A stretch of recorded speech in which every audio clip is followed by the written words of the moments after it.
छोटी बातों पे गुस्सा होना, बात बात पे बच्चों को डांटना, किसी भी काम में मन न लगना, साधारण दिन को तो छोड़ो, त्योहार के दिन भी खुश ना होना। अगर किसी व्यक्ति की ऐसी स्थिति हो तो आप क्या कहेंगे इसे? जरा सोचिए और बताइए। जी हाँ, ऐसी ही समस्याओं का समाधान लेकर आ रही है ये कहानी। तो कहानी कुछ ऐसे है। एक सज्जन जब 50 प्लस के हुए थे तो उनकी पत्नी ने एक काउंसलर का अपॉइंटमेंट लिया जो ज्योतिषी भी थे। पति और पत्नी दोनों काउंसलर के पास आए। पत्नी ने काउंसलर से कहा कि ये बात बात पे गुस्सा करते हैं, गुमसुम बैठे रहते हैं, कुछ पूछते हैं तो बताते नहीं हैं। आप इनकी काउंसलिंग करें और कुंडली भी देखिए इनकी। इन सब के कारण अब तो मैं भी ठीक नहीं हूँ। ज्योतिषी जी ने कुंडली देखी, सब सही पाया। अब उन्होंने काउंसलिंग शुरू की, फिर कुछ पर्सनल बातें भी पूछी और सज्जन की पत्नी को बाहर बैठने को कहा। सज्जन बोलते गए, बहुत परेशान हूँ, बड़ा परेशान हूँ, चिंताओं से दब गया हूँ, नौकरी का प्रेशर, बच्चों की एजुकेशन और जॉब की टेंशन, घर का लोन, कार का लोन, कुछ मन नहीं करता, बड़ा परेशान रहता हूँ। दुनिया तोप समझती है पर मेरे पास कारतूस जितना भी सामान नहीं है, मैं डिप्रेशन में हूँ, कहते हुए जीवन की पूरी किताब खोल दी। तब विद्वान काउंसलर ने कुछ सोचा और पूछा, 10वीं क्लास में किस स्कूल में पढ़ते थे? सज्जन ने स्कूल का नाम बता दिया। काउंसलर ने कहा, आपको उस स्कूल में जाना होगा, वहां से आपकी 10वीं क्लास के सारे रजिस्टर लेकर आना।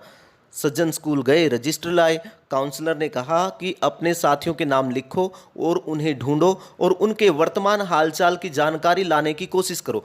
सारी जानकारी को डायरी में लिखना और 1 महीने बाद मिलना। कुल 4 रजिस्टर जिसमें 200 नाम थे और महीना भर दिन रात घूमे, बामुश्किल अपने 120 सहपाठियों के बारे में जानकारी इकट्ठा कर पाए। आश्चर्य, उसमें 20% लोग मर चुके थे, 7% लड़कियां विधवा और 13% का तलाक या सेपरेटेड थी। 15% नशेड़ी निकले जो बात करने के लायक भी नहीं थे। 20% का पता नहीं चला कि कहाँ है। 5% इतने गरीब निकले कि पूछो मत। 5% इतने अमीर कि उनसे बात करने के लिए भी अपॉइंटमेंट लेना पड़ा। कुछ कैंसरग्रस्त, 6-7% लकवा, डायबिटीज, अस्थमा या दिल के रोगी निकले। 3-4% का एक्सीडेंट में हाथ पांव या रीढ़ की हड्डी में चोट से बिस्तर पर थे। 2-3% के बच्चे पागल, वैगाबॉन्ड या निकम्मे निकले। एक जेल में था और एक 50 की उम्र में सेटल हुआ था, इसलिए अब शादी करना चाहता था। एक अभी भी सेटल नहीं हुआ था पर 2 तलाक के बावजूद तीसरी शादी की फिराक में था। महीने भर में 10वीं कक्षा के सारे रजिस्टर भाग्य की व्यथा खुद सुना रहे थे। काउंसलर ने कहा कि बताओ अब डिप्रेशन कैसा है? इन सज्जन को समझ में आ गया था कि उसे कोई बीमारी नहीं है, वो भूखा नहीं मर रहा है, दिमाग एकदम सही है, कचहरी पुलिस वकीलों से उसका पाला नहीं पड़ा है, उसके बीवी बच्चे बहुत अच्छे हैं, स्वस्थ हैं, वो भी स्वस्थ है, डॉक्टर अस्पताल से पाला नहीं पड़ा। उन्होंने रियलाइज़ किया कि वाकई दुनिया में बहुत दुख है और मैं बहुत सुखी और भाग्यशाली हूँ।